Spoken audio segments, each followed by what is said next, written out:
Good afternoon, ladies and Spencer. My Newberry author is on Sharon Creech.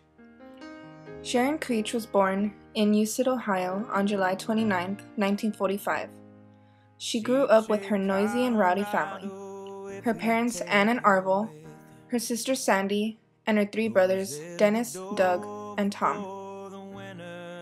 Sharon Creech spent her childhood climbing trees and riding bikes with her siblings. She wanted to be many things when she grew up: a painter, an ice skater, a singer, and a reporter.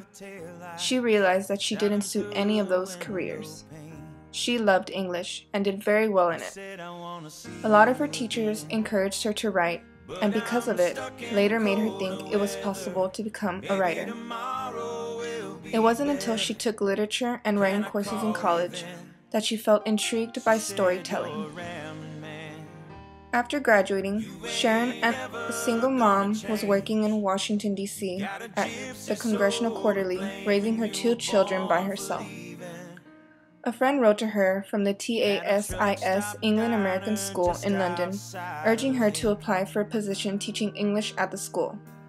Creech did, growing increasingly interested in determining to become a teacher in English. When her interview went badly, she wrote the headmaster an impassioned letter asserting that she could indeed meet the demands of teaching at the school, despite the fact that she was a single mother. Convinced of her determination, the headmaster hired her. At the school, Creech met her future husband, Lyle Rigg, who she married 3 years later.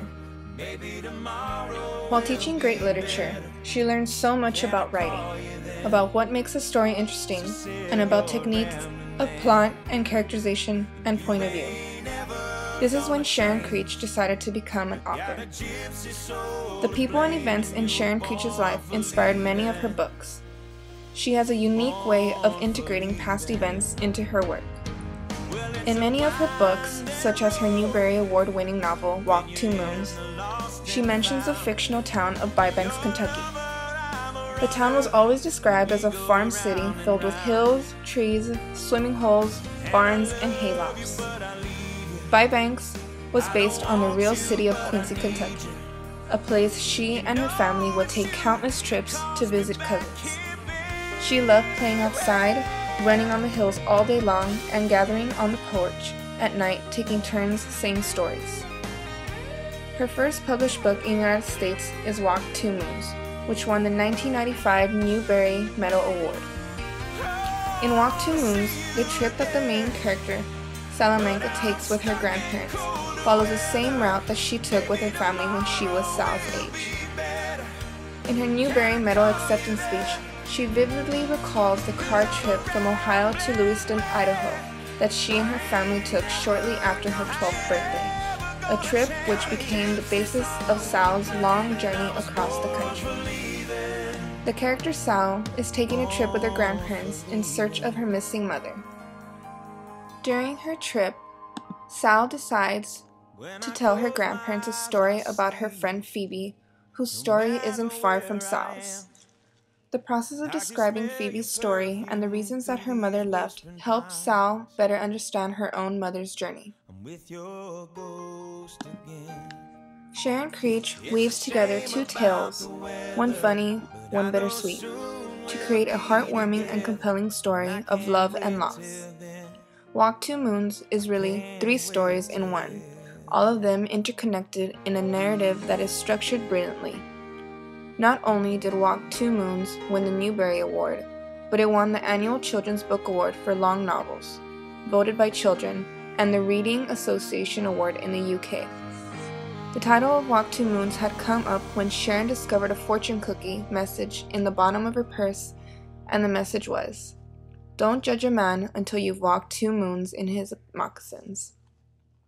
She realized that everything that she was trying to convey in the book had to do with that message, that you need to get to know someone well before you form an opinion about them, and in a way, that's what writers are doing every day with characters. In Absolutely Normal Chaos, Sharon's first children's novel, Mary Lou's family is very much like Sharon Creech's family. Like Mary Lou, she also has a sister and 3 brothers in which she uses the same names for her character's fictional brothers. Mary Lou's life is much like Sharon's, filled with the never-ending noise at the dinner table and the price of living with 3 rowdy brothers and 1 boy-crazy older sister. This book is a coming-to-age story that was inspired by the times where she had been missing her family back in the United States while she was living in England and Switzerland for 10 years. She would write memories of what it was like growing up in normal family chaos, while also adding her own storyline twists. This book is great for literature circles. The book I used came with literature circle questions and activities on the back of the book so the teachers can use with their students. Sharon Creech also received a Newbery Honor for the book The Wanderer, which was inspired by a road trip her daughter took sailing across the Atlantic after she graduated. Along the way, she ran into a storm and was lucky to make it to Ireland alive. The book is about a 13-year-old girl named Sophie. When she hears the sea calling, she sets sail for England with her 3 uncles and 2 cousins, promising adventure and a chance for discovery. Through Sophie and her cousin Cody's travelogues, we hear stories of the past and the daily challenges of surviving at sea as the wanderer sails towards its destination. Other books that Sharon Creech has written are Bloomability, which won the IRA CBC Children's Choice Award in 1999, Chasing Redburn, and Ruby Holler. She also writes in verse. For example, the book Love That Dog is a touching story of a young boy named Jack.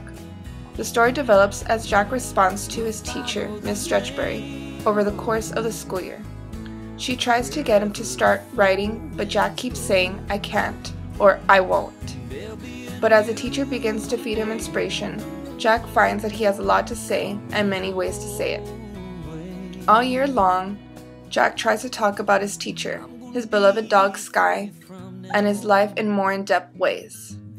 One day, Sky dies because he is hit by a truck. Jack uses poetry and his new long joy in writing to cope with his loss, which is quite huge, considering that Jack is only in 3rd grade. Sharon Creech has not made any sequels to any of her books, but each book makes references to characters in other books. Most of the books are already related to each other. For example, the main character in Absolutely Normal Chaos, Mary Lou, her family, and her cousin Ben are mentioned briefly in the book Walk 2 Moons.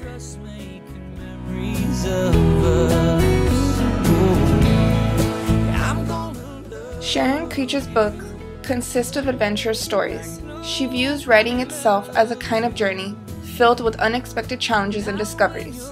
She is able to describe her characters so well.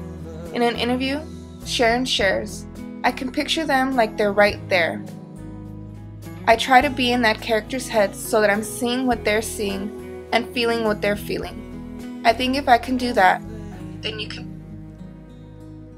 portray a character with whom other people will identify." I enjoyed reading most of her books. She has an intelligent way of writing the book with ease, and I was able to put words to images almost instantly. I would have to say Walk 2 Moons is my favorite book from her because I was able to connect with Sal the most and her coping with the loss of her mother. Creech is still an author and plans on writing more stories. As long as the ideas and memories keep coming, I will keep writing. She stands by her natural tendency for writing books with hope and humor. She argues that she is simply suited for telling stories. She loves the stories she creates and the time she spends in the beautiful places with kind and interesting people. Her books offer her and her readers the chance to live in the world of hope and beauty. Sharon Creech now lives in the United States with her husband Lyle. She has 2 grown children, her son Rob and her daughter Karen. She says that her family is very supportive of her writing. They want to read what she writes as soon as she lets them. They carry the books around with them and tell other people about them and get very excited. Being with my family is what I enjoy most. The next best thing is writing stories.